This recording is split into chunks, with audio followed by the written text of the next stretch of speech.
Hi, Brother have today introduced a new feature into the online ScanNCut Canvas software.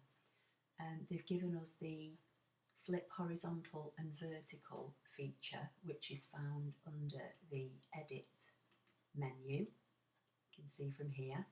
And they've also put an icon here to import SVG files. So I just thought I'd show you how to do a very quick card today using the new flip feature. So we're going to choose this font, left double click to get the flashing cursor. Use the backspace on your keyboard to delete the text. I'm going to put the capital locks on my keyboard and I'm going to type the word Easter.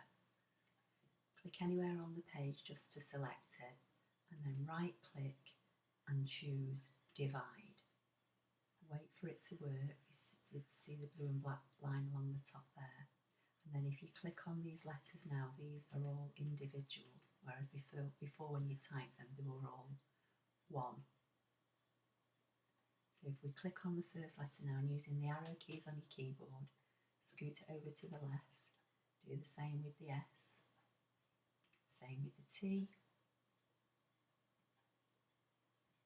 same with the E,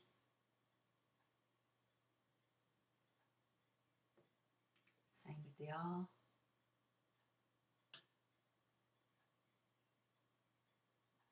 so that each one overlaps. Drag an imaginary box around everything. Right click, choose duplicate, put the duplicate on one side for a minute, drag an imaginary box around this again, choose weld. Now bring this down, right click, duplicate. While the duplicate's selected, go to Edit, flip vertically, and then scoot it up out of the way. Drag an imaginary box around both, edit, align, left, so they line up here, and then just bring this one down using the arrows on your keyboard until they only just slightly overlap. Because we've lined them up left, we know that it's going to line up. And if you click away, you can see there's a double line there, so we know they overlap. Drag an imaginary box around everything and click weld.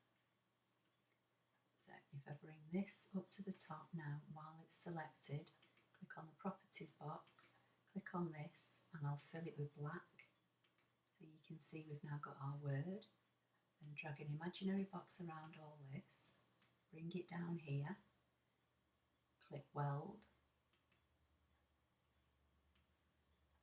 Then drag an imaginary box around it so it's selected again.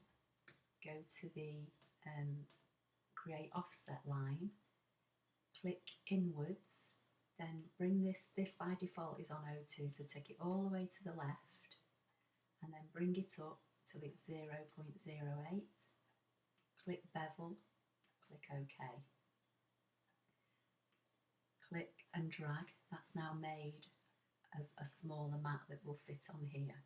We can click this and delete it, drag an imaginary box around this, go and fill it with a different colour. We'll use that pale pink and we'll give it a stroke of pale pink as well. Now it seems to do this odd thing. I don't know whether it would still cut out, but the way I found it to make it look visually correct is right click and divide, and then you can see these little bits highlighted. Click on there and delete, click there and there and there and delete. And then we'll just go back to the properties and we'll give it a stroke line so it's completely all one colour. And then if we drag this over, this would sit as a mat on the front of your card. All you would do now is obviously give it a title and save it. What you can also do is if you line that up on there, drag an imaginary box around everything, and then hold down the Control key on your keyboard.